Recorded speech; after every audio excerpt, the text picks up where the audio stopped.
हाय दोस्तों, कैसे हो आप सब। दोस्तों आज हम बात करेंगे अरस्तु के दासता संबंधी विचार। अरस्तु ने दास से संबंधित क्या विचार दिया, ठीक है। हमने इससे पहले वाले वीडियो के अंदर अरस्तु के राज्य से संबंधित जो विचार थे वो हमने पढ़े थे। आज हम पढ़ रहे हैं अरस्तु ने दास से संबंधित विचार क्या दिया। दोस्तों अरस्तु था वो क्या था, एक तरह से यूनानी था।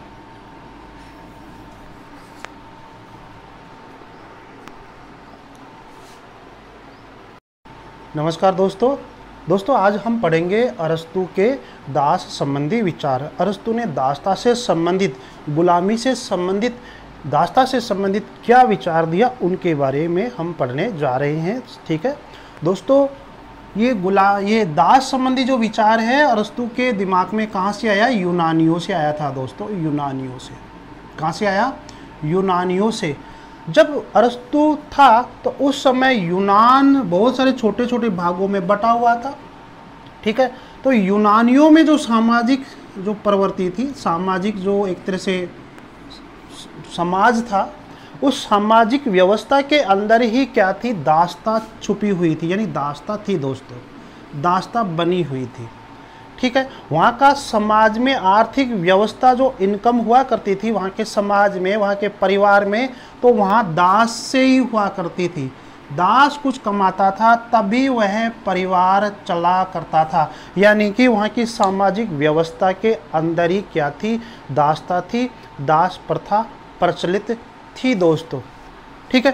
तो ये बात अरस्तु ने यूनानियों से सीखा कि दास प्रथा बहुत ही अच्छी है दोस्तों, ठीक है।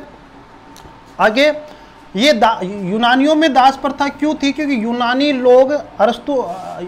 लोग क्या थे? कुलीन वर्ग के थे ज़्यादा। यूनानी वर्ग लोग सबसे ज़्यादा क्या थे? कुलीन वर्ग के लोग थे। और जो कुलीन वर्ग के लोग हुआ करते थे बहुत प्राचीन समय में, तो उनके पास क्या होती थी? ज़मीनें ज़्यादा हुआ करती थी दोस्तों। आज भी आपने देखा होगा कि आज के युग में जो राजा महाराजा के लोग हैं इस समाज में आज भी, तो उनके पास ज़मीनें ज़्यादा है, ठीक है। वो क्यों है? क्योंकि ये प्रक्रिया वहाँ से चली आ रही है दोस्तों।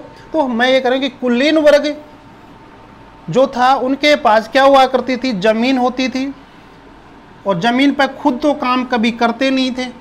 काम करने के लिए क्या लगाते थे? दास, मजदूर, ठीक है। तो दास और मजदूर एक प्रकार का दास ही हुआ करता था। कहने का मतलब वो काम करने के लिए क्या लगाते थे? दास लगाते थे। ये दास न केवल जमीन पर, खेतों में काम किया करते थे दोस्तों, यह पूरे परिवार का भी क्या करते थे? पूरे परिवार का काम करते थे। तो मतलब ये हुआ कि परिवार की पूरी जो आर्थिक स्थिति है, जो आधार ढांचा है इनकम का, वो दासों के ऊपर टिका हुआ है दोस्तों, ठीक है। तो यहाँ से उसने दास का कॉन्सेप्ट लिया, ठीक है, और अरस्तु ने उसका समर्थन किया कि ये दास प्रक्रिया बहुत जरूरी है। अरस्तु कहता है कि जिस प्रकार से एक परिवार के लिए यूनानी समाज के अंदर एक परिवार के लिए दास प्रथा बहुत जरूरी है, उसी प्रकार से वो कहता है कि एक राज्य के लिए भी क्या होनी चाहिए? दास प्रथा बहुत होनी चाहिए, यानी दास जरूरी है। राज्य के लिए भी दास जरूरी है।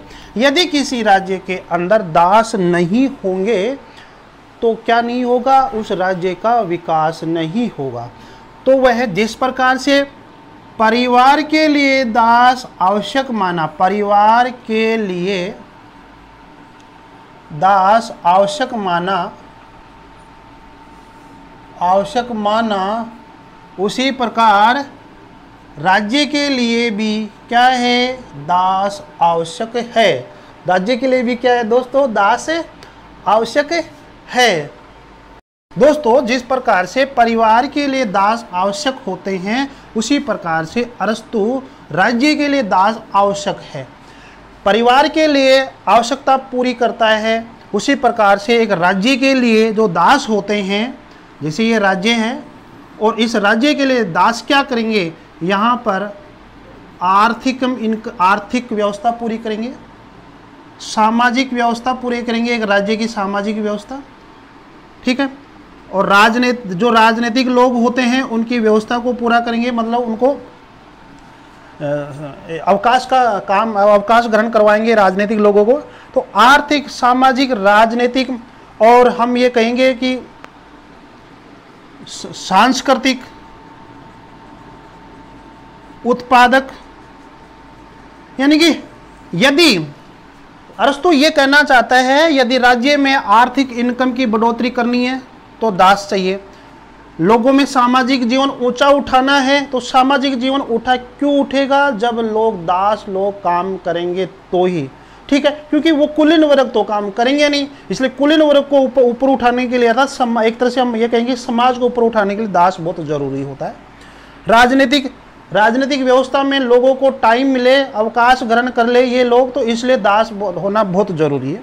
सांस्कृतिक, ये कहने का मतलब उत्पादक वर्ग यानी ये सब उत्पादन करेंगे तो ही ये सभी व्यवस्था क्या होगी, सुचारू रूप से चालू होगी। आज आपके घर में परिवार में कोई कमाई नहीं होगी, दमाई नहीं होगी, तो सब व्यवस्थाएं क्या हो जाती, टूट जाती, बिखर जाती, भाई भाई अलग हो जाता है, पर इनकम नहीं होती है। तो वही बात है कि इनकम होगी तो इनकम कौन कमाएगा, दास कमाएगा, ठीक है। इनकम आएगी तो राज्य क्या होगा, बना रहेगा, राज्य क्या होगा, बना रहेगा। तो वह राज्य की एकता, अखंडता अर्थात अक्षुण, जिसको कहेंगे अक्षुण, ठीक है, एकता, अखंडता, अक्षुण बनाए रखने के लिए दासों का होना बहुत जरूरी है। ये बात अरस्तु कहना चाहता है। अरस्तु ये भी कहा कि यूनानी लोगों के लिए दास प्रथा बहुत ही जरूरी थी। यूनानी लोगों की जो यूनानी संस्कृति थी दोस्तों, यूनानी जो संस्कृति थी, यूनानी संस्कृति की पूरी कहाँ पे टिकी हुई थी, एक नींव थी, और जिसको हम क्या कहते हैं, दास प्रथा, यानी कि दास प्रथा की नींव पर यूनानी सभ्यता टिकी हुई थी, ठीक है। अब इसी प्रकार से एक राज्य की नींव भी किसके ऊपर टिकी हुई है, दासों के ऊपर। अगर दास मजबूत होंगे, इसलिए वह कहता है कि दासों का हमेशा हमें ख्याल रखना चाहिए, ख्याल रखेंगे तो वो हमारे लिए, राज्य के लिए क्या है, उत्पादक का काम करेंगे। अर्थात जब उत्पादक का काम करेंगे तो राज्य की हर व्यवस्था सुचारू रूप से चलेगी, जो कि सामाजिक हो, सांस्कृतिक हो, राजनीतिक हो, आर्थिक हो, न्यायिक हो, किसी प्रकार की व्यवस्था वो सुचारू रूप से चलेगी। यदि दासों को उठा दिया या दास राज्य से अलग हो गए तो ये समझो ये व्यवस्था कट हो जाएगी राज्य के अंदर से, ठीक है। तो इस तरह से जिस प्रकार एक परिवार के लिए अरस्तु ने दास को आवश्यक माना दोस्तों, उसी प्रकार से अरस्तु राज्य के लिए भी दास आवश्यक माना। लेकिन यूनानियों के अंदर कुछ लोग ऐसे थे दोस्तों जिनको अपन सोफिस्ट कहेंगे। और सोफिस्ट लोग क्या कौन थे, जो कि बहुत पढ़े लिखे लोग थे, सोफिस्ट लोग। अरस्तु सोफिस्ट लोग कौन थे, जो कि बहुत ज्ञानी लोग थे, पढ़े लिखे लोग थे, ठीक है। ये बड़े तर्क वितर्क वाले लोग थे। ये एक काम इनका था कि ये जो भी काम करते थे वो रुपयों के बिना नहीं करते थे। ये इनकी एक बड़ी विशेषता थी। जो भी काम करते थे पहले पैसा लेते थे, और पैसा लेकर काम करना इनकी एक बड़ी विशेषता थी, लेकिन थे ज्ञानी लोग। ये यूनानियों के अंदर से जो सोफिस्ट लोग थे, जो बिना पैसा कभी किसी का काम नहीं किया, ये इन लोगों ने क्या किया, इस दास प्रथा का जो यूनानी सभ्यता में चली आ रही थी, ठीक है, उस सभ्यता का क्या किया, दास प्रथा का क्या किया, विरोध किया। किसने किया भाई, सोफिस्ट लोगों ने। किसने किया, सोफिस्ट लोगों ने इनका विरोध किया। एक एंटीफोन, जो कि सोफिस्टों के अंदर एक व्यक्ति था, एंटीफोन याद रखना। एंटीफोन ने क्या कहा कि यूनानी लोग और बर्बर यूनानी लोग और जो बर्बर जातियां होती है दोस्तों, यूनानी और बर्बर जातियों में कोई अंतर नहीं रहता है, क्योंकि यूनानी जाति और बर्बर जातियां एक जैसी होती है, क्योंकि यूनानी लोग दासता को क्या है, ये अमानवीय नहीं समझते, मानवीय समझ रखा है, जबकि दास प्रथा क्या है कि अमानवीय होती है दोस्तों। तो इसलिए यूनानी लोग अपने परिवार को चलाने के दास प्रथा रखा करते थे, ठीक है। तो इस दास प्रथा को सोफिस्ट लोगों ने मुख्य रूप से एंटीफोन ने ये कहा कि जो दास प्रथा है वो गलत है, मानवीय नहीं है। तो इन लोगों ने क्या किया, विरोध किया। लेकिन हमारे अरस्तु महोदय ने क्या किया कि नहीं, दास प्रथा गलत नहीं है, अमानवीय नहीं है, मानवीय है। दास प्रथा जिस प्रकार से यूनानी सभ्यता में परिवार के लिए आवश्यक है, उसी प्रकार से राज्य के लिए भी क्या है, दास प्रथा आवश्यक होती है। यदि दास नहीं होंगे तो राज्य का अस्तित्व नहीं होगा, राज्य का विकास नहीं होगा। राज्य अपना संपूर्ण विकास करने के लिए, राज्य अपना अस्तित्व बनाए रखने के लिए दासों का होना बहुत जरूरी होता है, वह अरस्तु कहता है। अब अरस्तु ये कहता है कि दास कौन होते हैं। तो दोस्तों दास जो होते हैं ना, दास कौन होते हैं, दास कौन बनेगा, एक तो मजबूरी रहेगी मेरे दोस्तों। तो दासों को आपको पता है कि यूनानी लोग क्या थे, कुलीन वर्ग के थे, और कुलीन वर्ग के कभी काम नहीं करते थे। इनके पास भूमि हुआ करती थी और भूमि पे क्या लगाया करते थे, दास लगाया करते थे, मजदूर लगाया करते थे दोस्तों, ठीक है। दरिद्र व्यक्ति यानी कि दास कौन होते हैं, मैं ये बता रहा हूं कि भूमि के ऊपर लोग दास काम करते थे। क्या करते थे, भूमि के ऊपर दास काम करते थे। दास कौन होते थे, दास एक तरह से हम ये कह सकते हैं कि दरिद्र व्यक्ति यानी कि गरीब व्यक्ति, ठीक है। गरीब व्यक्ति, दरिद्र व्यक्ति या फिर गरीब व्यक्ति एक ही बात है दोस्तों। या राज्य के संदर्भ में देखा जाए तो युद्ध में जिसे बंदी बना लिया जाता था, युद्ध में बंदी बना लिया जाता था, वो भी दास होता था। और जो दरिद्र व्यक्ति है वो अपने आप ही क्या हो जाता था, स्वामियों का क्या हो जाता था, दास हो जाता था। स्वामियों का दास अपने आप हो जाता था, क्योंकि उसको पैसा चाहिए था और पैसों के लिए वो यहाँ पे काम करता था दास के रूप में। तो दरिद्र व्यक्ति, गरीब व्यक्ति दास हो गया। युद्ध में बंदी व्यक्ति भी क्या हो, दास हो गया। लेकिन मेरे दोस्तों दूसरे देशों से या कहीं अन्य स्थानों से जो पकड़कर जबरदस्ती काम करवाया जाता था, वो भी दास की श्रेणी में आया करते थे। तो इस तरह से वो दास बन जाते थे वहाँ पर, ठीक है। ये तो दास किस प्रकार से बनाए जाते थे उसके बारे में है। तो यहाँ पर आपने थोड़ा सा ये देखा कि किस प्रकार से दास प्रथा यूनानी सभ्यता के अंदर प्रचलित थी दोस्तों। और यूनानी सभ्यता के लिए, यूनानी सभ्यता के विकास का प्रतीक माना है सब इसको, दास प्रथा को, अरस्तु ने, ठीक है। तो अरस्तु ने कभी दास प्रथा का विरोध नहीं किया। अरस्तु यही कहता है कि दास प्रथा बहुत आवश्यक है। जिस प्रकार से यूनानी परिवारों के लिए दास प्रथा आवश्यक थी, उसी प्रकार से राज्य के लिए भी दास प्रथा क्या है, आवश्यक है। अब मैं दोस्तों, लेकिन वो सॉरी, अरस्तु ये भी कहता है, अरस्तु ये कहता है कि दासों के बारे में कि दास जब काम करते हैं तो वहाँ पर मानवीय भावना नहीं रहनी चाहिए, मानवीय भावनाएं नहीं रहनी चाहिए।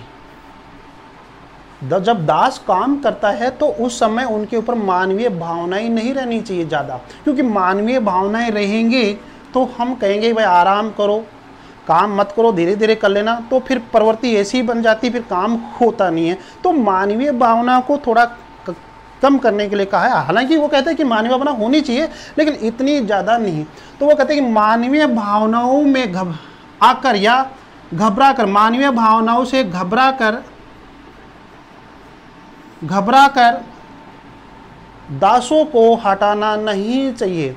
यदि मानवीय भावनाओं में आकर या हम घबरा कर इनको, मजदूरों को या दासों को ये कह देते हैं कि आप थोड़ा सा आराम कर लीजिए, तो उनकी प्रवृत्ति फिर आराम करने की प्रवृत्ति बन जाती है, तो उत्पादन कम होगा।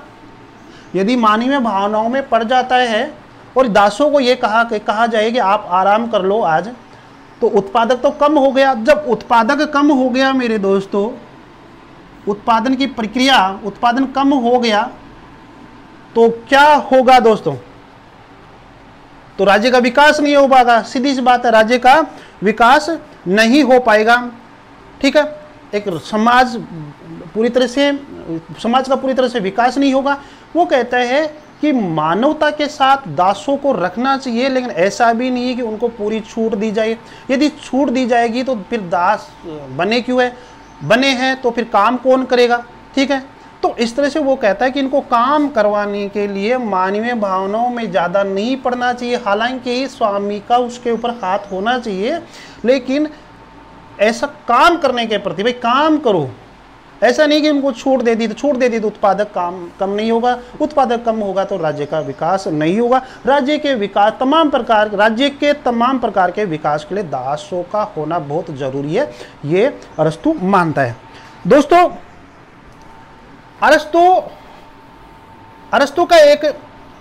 अरस्तु एक वाक्य से बड़ा प्रभावित हुआ था, वह है जीनाफोन का। वो था एंटीफोन, ये है जीनाफोन। दोस्तों जीनाफोन, दोस्तों अरस्तु जीनाफोन के एक वाक्य से, एक कथन से बड़ा प्रभावित हुआ था अरस्तु। ध्यान दो, एक तो है एंटीफोन, जिसका नाम क्या है, जिसका नाम ही क्या है, एंटी यानी विरोध। एंटीफोन जो व्यक्ति है, जो कि एक सोफिस्ट है, उसने तो दास प्रथा का क्या किया था, विरोध किया था। उसने क्या कहा था कि यूनानी जो लोग होते हैं वह असभ्य लोग यानी बर्बर जातियों के समान ही है, क्योंकि वो दास प्रथा रखते हैं, दास लोग रखते हैं, इसलिए दास क्या है, अमानवीय है।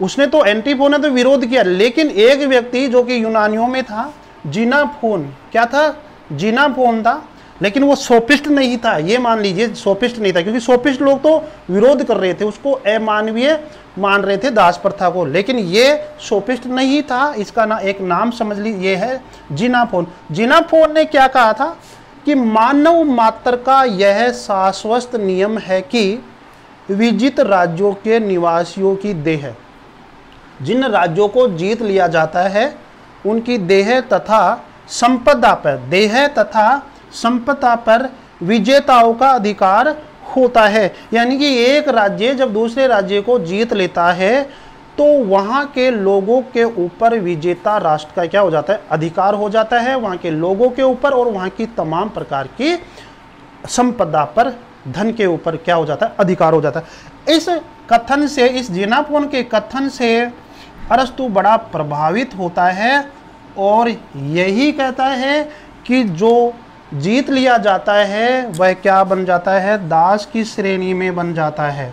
क्या हो जाता है, दास बन जाता है, ठीक है। तो इन्हीं पंक्तियों से उसको पता लगा कि राज्य के लिए क्या होना चाहिए, दास बहुत जरूरी होता है। राज्य में तमाम प्रकार के विकास के लिए हमारे पास दास होना बहुत जरूरी है। तो ये जीनाफोन का कथन याद रखना, और जीनाफोन के कथन से हमारे अरस्तु महोदय क्या हो जाते, क्या होते हैं, प्रभावित होते हैं। दोस्तों तो दोस्तों जीनाफोन के इस कथन से अरस्तु बड़ा प्रभावित होता है और वो कहता है कि राज्य में तमाम प्रकार के विकास के लिए और राज्य की एकता, अखंडता और अक्षुण्णता बनाए रखने के लिए, अक्षुण्णता बनाए रखने के लिए दास को बड़ा आवश्यक माना है मेरे दोस्त, ठीक है। तो दासों को बहुत आवश्यक माना है और वो ये कहता है कि जिस प्रकार से एक परिवार के लिए संपत्ति की जरूरत होती है, क्यों, जिस प्रकार से एक परिवार को संपत्ति की जरूरत होती है, उसी प्रकार से दास की जरूरत भी होती है। दोस्तों ये बात कौन कहना चाह रहा है, अपना अरस्तु कहना चाहता है। दोस्तों तो मैं लिख देता हूं यहां पर, अरस्तु के अकॉर्डिंग दास प्रथा, यानी कि यूनानी सभ्यता के अंदर दोस्तों कि परिवार के लिए भी दास प्रथा हुआ करती थी और राज्य के लिए भी दास प्रथा हुआ करती थी उस समय। तो याद रखना, दास प्रथा मतलब दोस्तों परिवार के लिए तो बात कर ही रहा है कि यूनानियों के अंदर दास प्रथा बहुत जरूरी थी। हर परिवार के अंदर दास हुआ करते थे और हर राज्य के लिए भी क्या है, दास हुआ करते थे।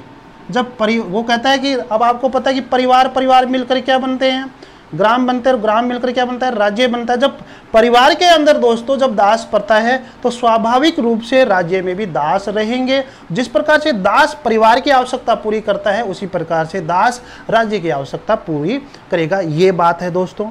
अब एक बात और मैं आपको बता देना चाहूँ, इसी पॉइंट के अंदर बता दूँ कि जो यूनानी लोग हैं, अभी बात कर रहे हैं यूनानी लोग दास प्रथा को क्या मान रहे थे, मानवीय, बहुत अच्छी मानते थे, स्वाभाविक मान रहे थे, मानवीय मान रहे थे। लेकिन जो जैसे रोमन लोगों की बात करें या रोमन साम्राज्य के लोगों की बात करें, जो रोमन साम्राज्य था वहाँ के रोमन लोगों की बात करें तो दास प्रथा क्या थी, अमानवीय थी, अमानवीय थे। यानी रोमन लोग दास प्रथा को गलत मान रहे थे जबकि यूनानी लोग दास प्रथा को बहुत अच्छी मान रहे थे। अब अरस्तु क्या कह रहा है कि अरस्तु कहता है कि जिस प्रकार से परिवार के लिए दास प्रथा जरूरी है उसी प्रकार से राज्य के लिए भी क्या होती है, दास प्रथा जरूरी होती है। ठीक है, तो जिस प्रकार से परिवार के लिए संपत्ति जरूरी है, जिस पर वो कहता है कि जिस प्रकार से परिवार के लिए संपत्ति जरूरी होती है, ये लिख देता हूं मैं, जिस प्रकार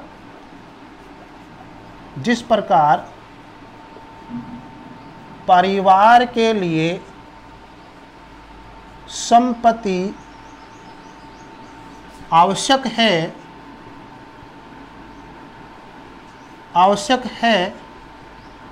उसी प्रकार परिवार के लिए क्या जरूरी है दोस्तों, उसी प्रकार परिवार के लिए दास आवश्यक है, दास आवश्यक है। यानी कि वो परिवार के लिए संपत्ति आवश्यक मानता है उसी प्रकार से परिवार के लिए दास भी आवश्यक मानता है। जब परिवार में संपत्ति आवश्यक है, दास आवश्यक है, उसी प्रकार से राज्य के लिए भी संपत्ति आवश्यक है और दास आवश्यक है।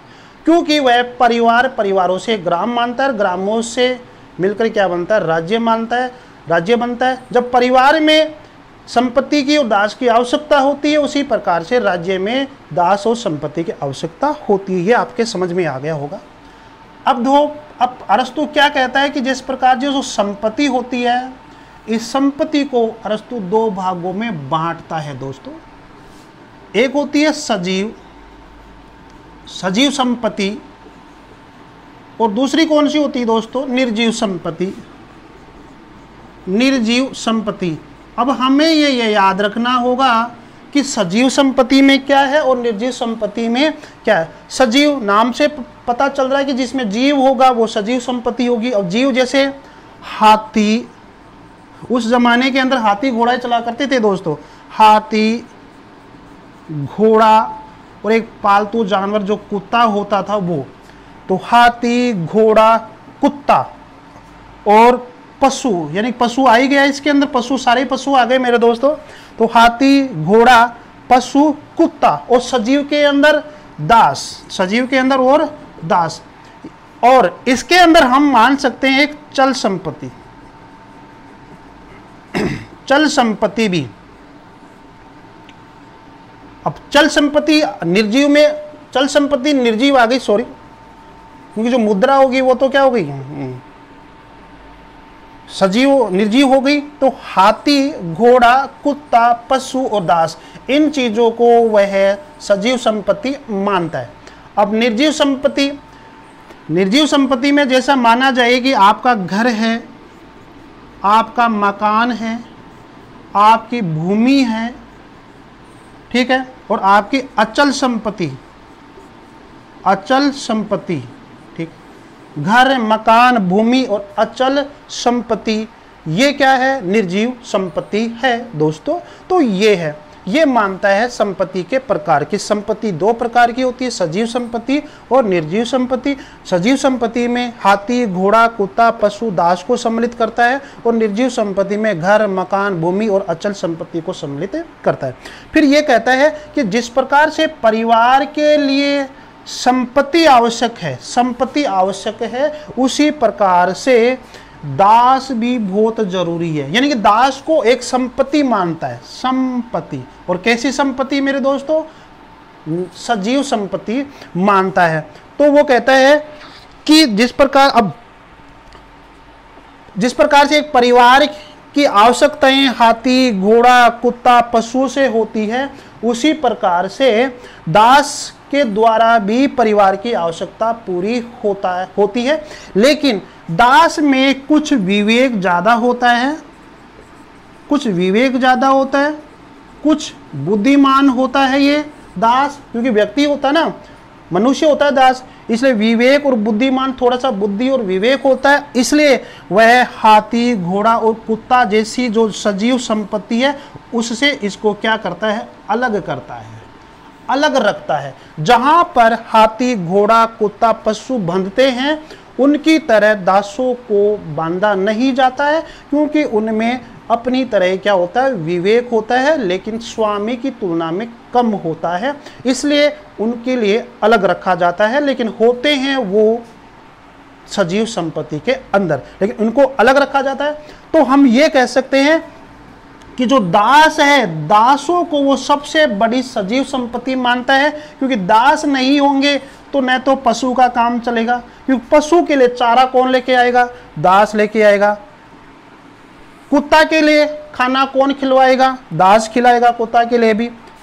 घोड़ा के लिए घास कौन लेके आएगा, खेतों में जाकर दास लेके आएगा। और हाथी के लिए घास कौन लेके आएगा, चारा कौन लेके आएगा, दास लेके आएगा।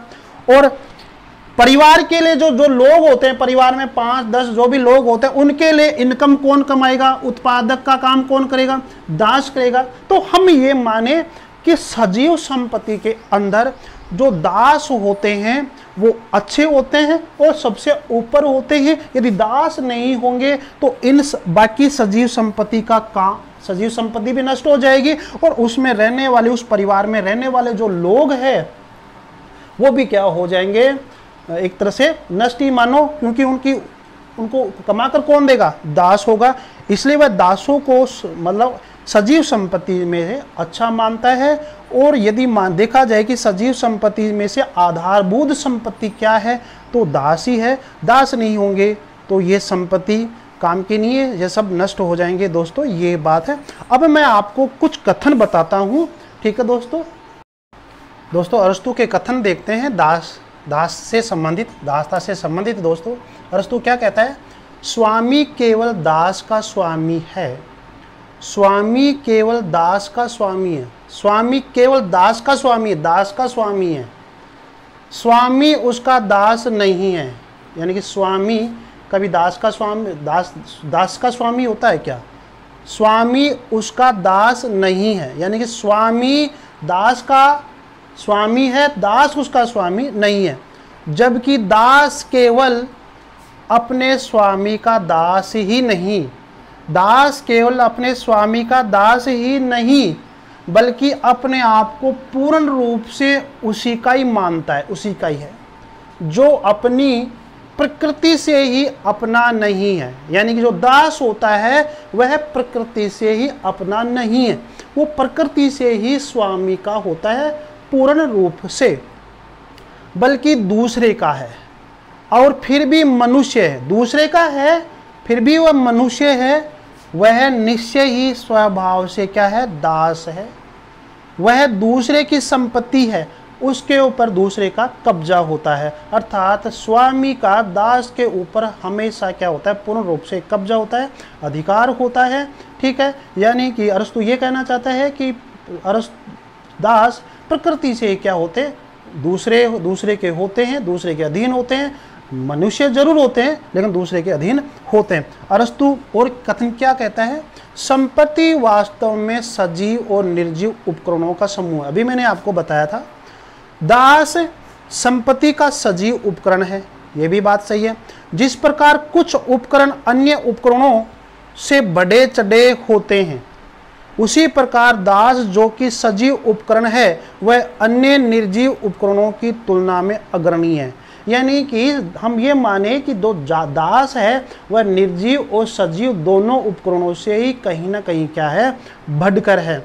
यानी कि यदि दास नहीं होंगे तो न तो कोई दास से अतिरिक्त जो अन्य जो सजीव उपकरण है, हाथी, घोड़ा, पशु जो भी है, वो भी काम नहीं कर पाएंगे, क्योंकि उनके लिए चारा कौन लेके आएगा। और जो निर्जीव उपकरण है जैसे घर है, मकान है, ये तो इनकी देखभाल कौन करेगा, इनकी साफ सफाई कौन करेगा, इन पर रंग रोशन कौन करेगा, जमीन में कौन बीज बोएगा, कैसे जमीन होगी। तो उनके लिए दासों को माना गया है कि दास निर्जीव और सजीव दोनों जो संपत्ति है उनसे कहीं श्रेष्ठ है। यदि दास नहीं होगा तो ये काम चलने वाली बात नहीं है। वो कहता है कि आगे लिया जा सकता है, जब उनसे पहले निर्जीव उपकरणों से तभी काम में लिया जा सकता है। यानी निर्जीव उपकरणों को काम में कब लिया जाएगा, जब हमारे पास सजीव रूप से दास होंगे। दास होंगे तो ही तो निर्जीव उपकरण काम आएंगे। तो ये दोनों कथन आप याद रखें। अगले कथन बताता हूँ दोस्तों आगे बात करते हैं, एक दो कथन और देखते हैं। अरस्तु क्या कहता है, जो व्यक्ति प्रकृति से अपना नहीं है अपितु दूसरे का है लेकिन फिर भी मनुष्य है, वह प्रकृति से दास होता है। ठीक है, अरस्तु क्या कहता है, जो दूसरे का गुण है, जिसके पास विवेक नहीं परंतु विवेक को समझने में हिस्सा लेता है, वह प्रकृतिवश दास है। यानी कि जो दूसरे का हिस्सा है जिसमें विवेक नहीं लेकिन विवेक को समझने में अपना हिस्सा लेता है, कि यानी कि एक दास होता है, यदि स्वामी के पास बैठ जाता है और स्वामी जिस प्रकार की बात करता है यदि उसी प्रकार से वो ध्यान देकर स्वामी की तरह बात करने लग जाता है तो वह उसे दास से मुक्ति की बात करता है। तो इसका मतलब ये है कि जो दास होता है वह उसमें क्या होता है, विवेक होता है लेकिन कम होता है, स्वामी की तुलना में ज़्यादा नहीं होता है, स्वामी के बराबर उसमें विवेक नहीं होता है। ये बात वो कहना चाहता है। दोस्तों ये जितने भी दास से संबंधित जो विचार है उसके पॉलिटिक्स पुस्तक में देता है, ये याद रखना। पॉलिटिक्स बुक में वह अपने विचार देता है। और पॉलिटिक्स बुक कितने भागों में बटी हुई है, 8 भागों में बटी हुई है। ये मैंने आपको प्रारंभ में बता दिया था अरस्तु का चैप्टर शुरू करने से पहले ही। तो पॉलिटिक्स 8 भागों में बटी हुई है दोस्तों।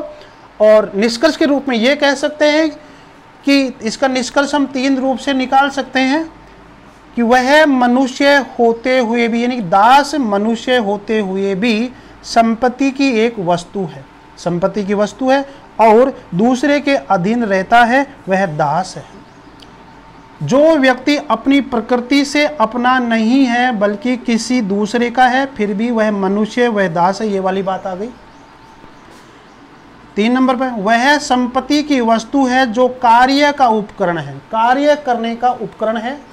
संपत्ति कमाने की मशीन है, उपकरण है, और जिसे संपत्ति के स्वामी पृथक किया जा सकता है। अर्थात वह पैसा कमाएगा लेकिन पैसे के ऊपर दास का अधिकार नहीं रहेगा। ठीक है मेरे दोस्तों। और जिसे संपत्ति के स्वामी पृथक किया जा सकता है वह दास है। यानी कि वह पैसा कमाएगा, पैसा करने का एक उपकरण रहेगा, पैसा कमाता रहेगा, पैसा स्वामी को दिया जाएगा, लेकिन कभी वह पैसों के ऊपर अपना अधिकार नहीं कर सकेगा। ठीक है, पैसों से उसको अलग किया जाएगा, मतलब ठीक है, जो कमा रहा है, जो संपत्ति कमा रहा है उससे उसको अलग किया जाएगा। और इस तरह के लोग क्या होते हैं, दास होते हैं दोस्तों। तो आज आपने पढ़ा कि अरस्तु ने दास से संबंधित, दासता से संबंधित विचार दिए और ये विचार अपनी बुक द पॉलिटिक्स में देता है दोस्तों। जहां रहो मस्त रहो, वीडियो को लाइक शेयर सब्सक्राइब करते रहे दोस्तों।